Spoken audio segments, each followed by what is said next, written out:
Welcome students. This PowerPoint will provide some highlights of pertinent information about including students with disabilities into general education.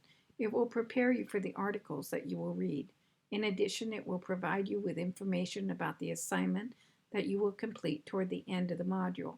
By this time, you have learned about different categories of disabilities, some of the characteristics of students with disabilities, and about special education law. Now, I hope to provide you information about specific strategies and how to apply them so that you can include all students into the general education curriculum.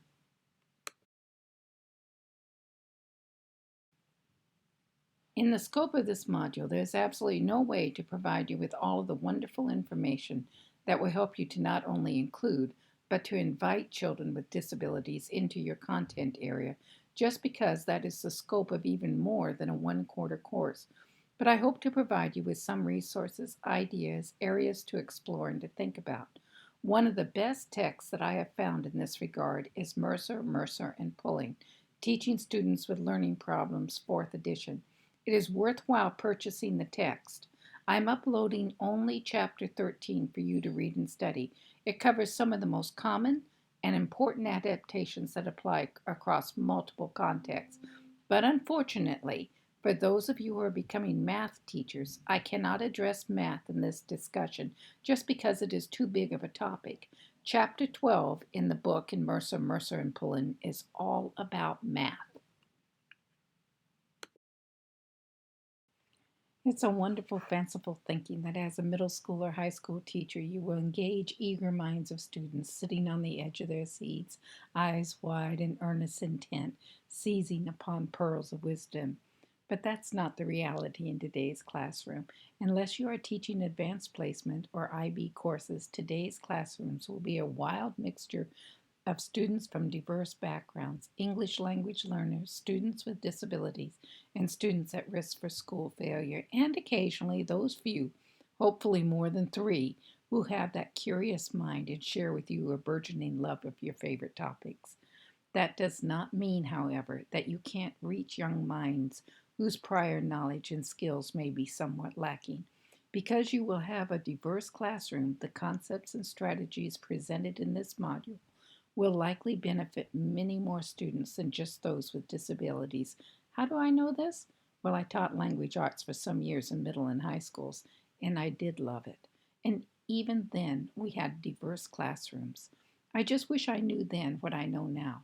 It would have made a difference. These next 3 slides show why it is difficult for students with disabilities to achieve in an inclusion classroom. This does not mean that the students are not smart. It does mean that we need to arrange instruction for the student's success. This particular slide shares with you some of the characteristics of the student learner that may impede his or her success. Now we have an interaction between the characteristics of the learner and the demands of academics. Just think about how difficult it would be for a student with disabilities to even sit through a class period without having the skills to not only actively participate, but to make meaningful connections and then to learn from the materials presented. Finally, we have the realities of the classroom. Now just think about what we do in classrooms. We cover huge amounts of content, provide limited opportunities to respond, except perhaps through writing, which is one of the most difficult ways to express what we know and have learned. And then on top of that, we, as teachers, have a tendency to metaphorically smile favorably on those who have the most aptitude and who are the easiest to manage. And then we have those students from 2 slides back. The complexities of learning in an inclusion class become mind-numbing and mind-boggling for both students with disabilities and teachers.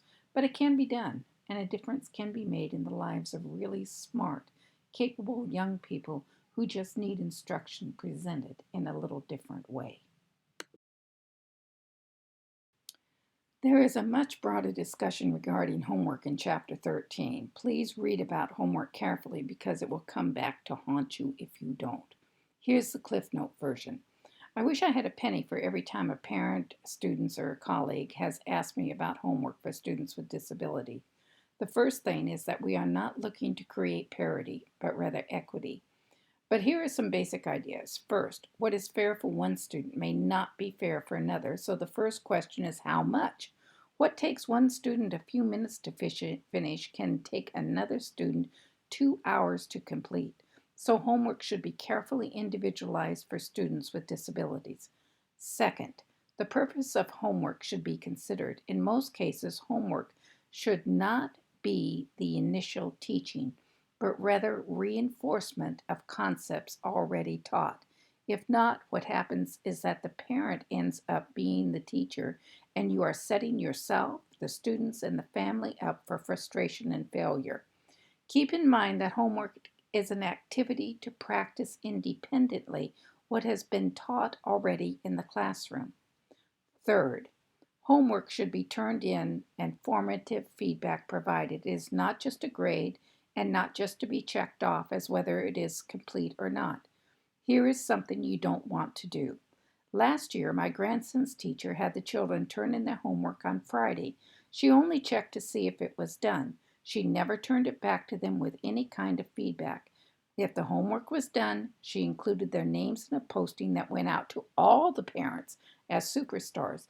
If the homework was not turned in, then the names of the students were not on the list. My grandson said to me, "Why should I do it? She never looks at it anyway." This is a wrong message to be sent. Finally, know that research shows that students who engage in meaningful homework actually do much better than those who don't.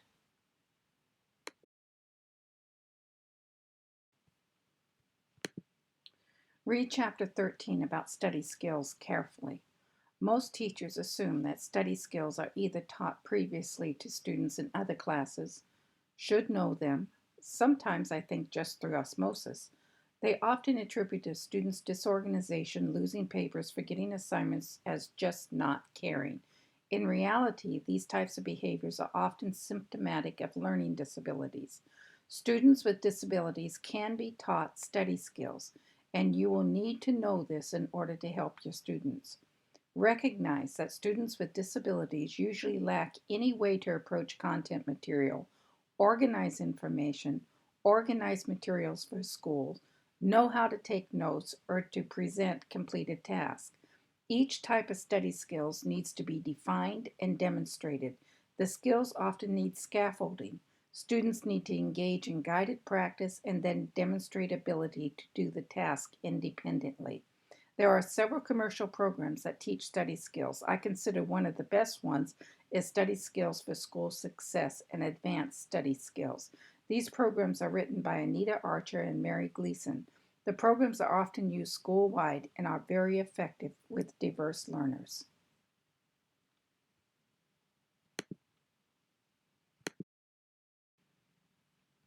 Flipped classrooms is one of the latest educational fads. It's important to note that as yet, we, as a field, do not have research evidence that either supports or refutes this trendy approach. In fact, much of the current research is with courses in higher education. Even though we don't have a lot of empirical information about this approach, it is important for you to know what this approach entails and some of the pitfalls that might be needed to be navigated if you find yourself in schools that are implementing this method of teaching. I've included the URLs for several YouTube videos. These aren't hot links, however, so you will need to enter the address into your web browser. There are some considerations for diverse students, including children with disabilities, when implementing flipped classrooms.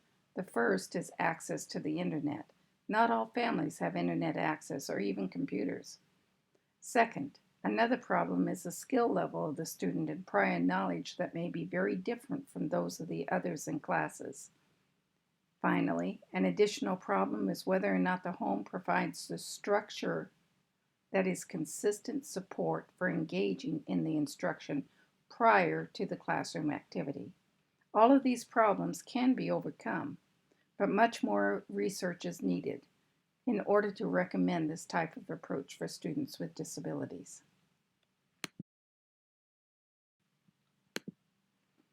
As mentioned in an earlier lecture, 80 to 90% of students with disabilities have difficulty with decoding and or comprehension. There are several strategies that can be used to teach reading or to modify reading materials. I have included in the next slide several that you might consider. I will be discussing just a few of these, however. One of the most powerful methods is pre-teaching difficult words that will be in the text. In fact, research shows that pre-teaching these words increases fluency in the passage and also reduces errors, thus increasing the opportunity for students to comprehend.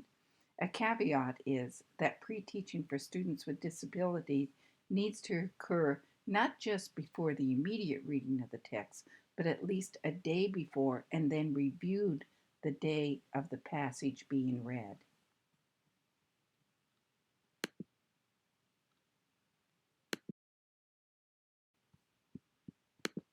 I will talk a little more about graphic organizers in an upcoming slide, and there is a great article later in this module that will help you apply the concepts. For this slide, however, I'd like to focus more upon teaching students to read orally and silently for understanding. First, let's talk a little bit about oral reading.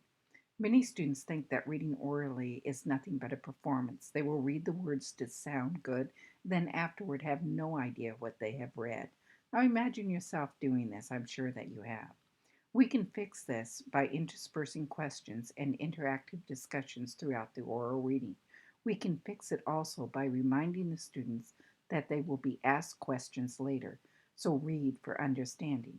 In addition, oral reading with error correction and feedback has been shown to have a positive effect for all students up through grade 4, and for students with disabilities, get this now, it's important, up through grade 12. This is vitally important in the classroom or small group setting. Now, for silent reading. By the time that a student gets to middle school or high school, we assume that they can read silently, but this is a separate skill in itself and very different from reading orally. This is not automatically understood by students. Some students think that reading silently is just reading the words without the thinking that goes along with it. Students will say to you, "But I read it." Here is a way to ensure that students are thinking while they are reading silently. In order to teach silent reading, have the student read aloud, stop and ask the student questions at varying intervals. Toward the end of the passage, have the student read the last two sentences silently. Ask a question based upon just those last two sentences. If the student is successful in answering, the next time increase the length of the silent reading to 4 sentences. Ask questions based upon those sentences only. Continue extending the number of sentences to be read silently. Be sure and ask questions after the silent reading.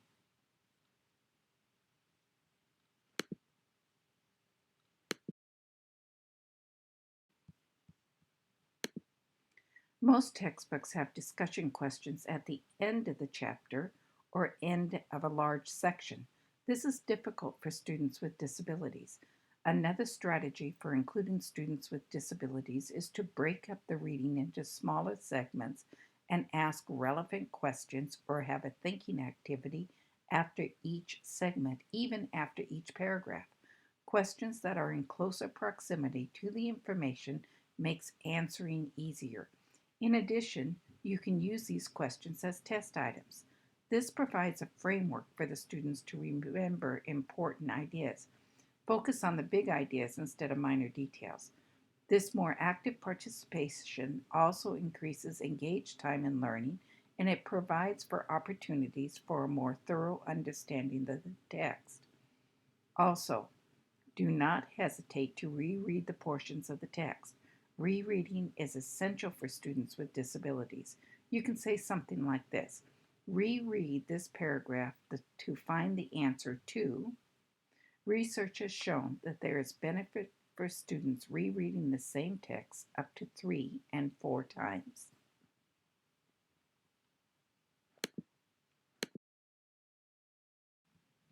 Another strategy is to rewrite the text and to simplify it. Rewrite the text in order to ensure a clear topic sentence and conclusion that reiterates the main ideas. Use a simple sentence construction and avoid sentences in the passive voice or use of introductory clauses. Also, rewrite the text to include very brief, student-friendly definitions or synonyms in parentheses or as appositives for difficult words. This is even more effective when those difficult words have been pre-taught. Still another method is to summarize the text to reduce text complexity and to provide focus upon the big ideas. And still another tactic is to restate the big idea at the end of each section or paragraph. Okay. One problem that students with disabilities encounter is organization. Including an overt organizational framework can be helpful. You can do this by using signal words such as first, second, next. You can also do this by changing how the text is organized or looks in order to reduce visual complexity. Still another method of providing access is augmenting the text. You can do this through video, pictures, or through brief discussions that provide foundational knowledge that students may have missed.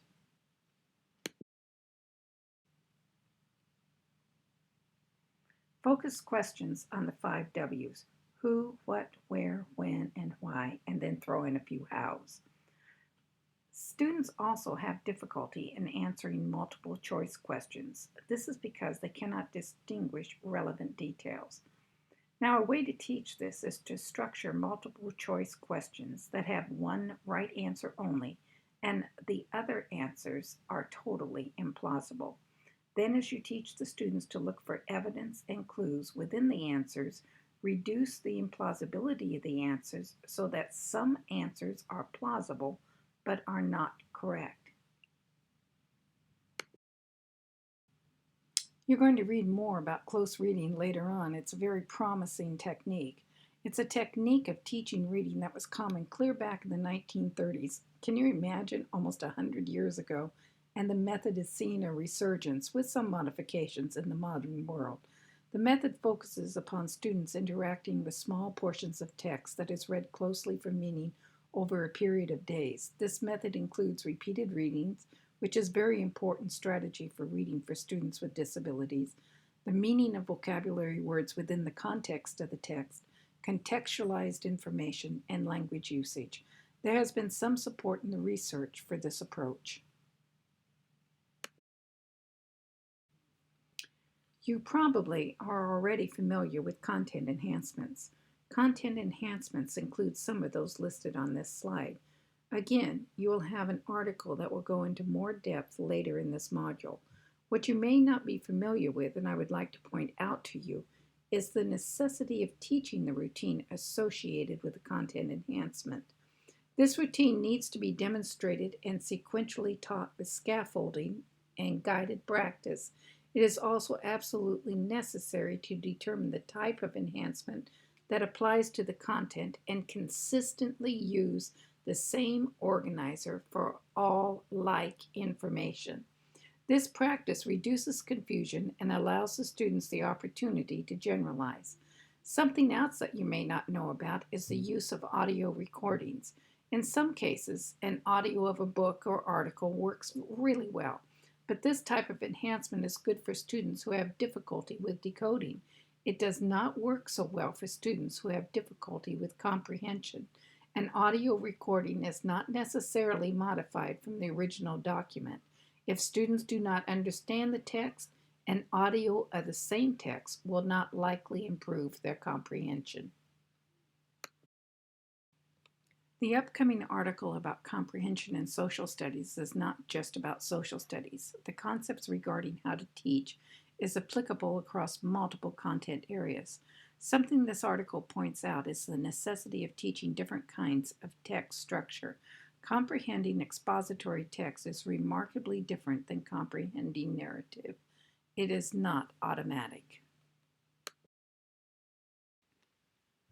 Helping students with moderate and severe intellectual disabilities is not just for this particular kind of student. There are many, many techniques in this article that can be helpful for students with learning disabilities and students from diverse backgrounds. This article will be especially helpful for your assignment that follows the article. Please make sure that you download the student article where matter comes from. It would be helpful to have that article open as you read Helping Students with Moderate and Severe Intellectual Disabilities. Think about what you are reading and how it applies to the article. You will be rewriting this article to include many of the techniques. I hope I have provided you with a few things to think about as you move forward with this module. The activities are set up to be completed in order. The discussion items related to the text follow immediately after each text. Therefore, after this lecture, you will find several discussion questions. After you have answered those discussion questions, proceed to reading the chapter and so on. I know that you will take seriously your task of including all students in the curriculum. Please remember that the text I have recommended will provide you with a wonderful resource as you begin your teaching career.